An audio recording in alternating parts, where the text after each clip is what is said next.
الله يرحم ابوك وابونا. النهارده اول حاجه يعني لازم نعيد ونزيد ونقول ان لولا شهدائنا ودماء شهدائنا مش ممكن كنا نكون ابدا قاعدين مع بعض. وكان زي ما قال ناس قبلينا كان اللي ممكن يبقى موجود هنا جمال مبارك ويبقى لجنه السياسات وناس ثانيه خالص مش عايزين نشوفها.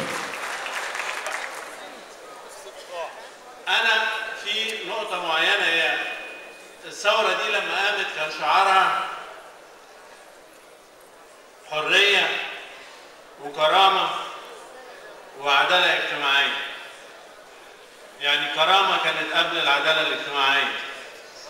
وعشان كده انا من هذا المنبر بطالب باننا نقول لامريكا مش عايزين المعونه بتاعتك.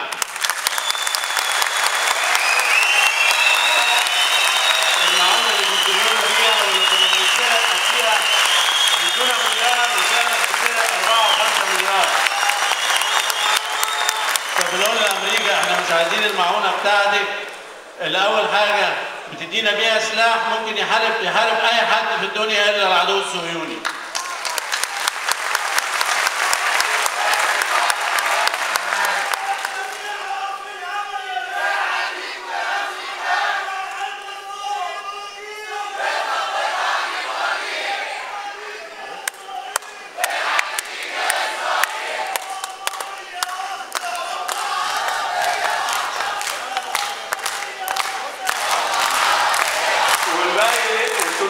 مليون بقى بالنسبه للارقام اللي سمعناها اللي كنا بنتسرق فيها دي فيعني مش عايزينها كمان.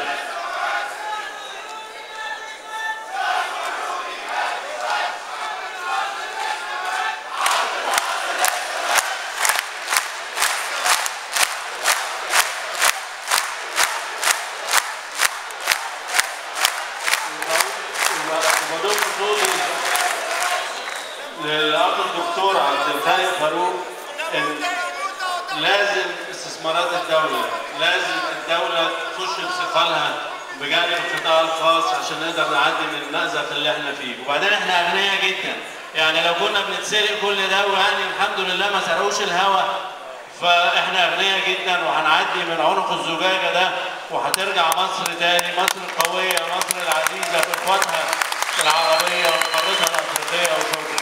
شكرا دكتورة منى مينا وبعدها الأستاذ أشرف الحفني سيناء.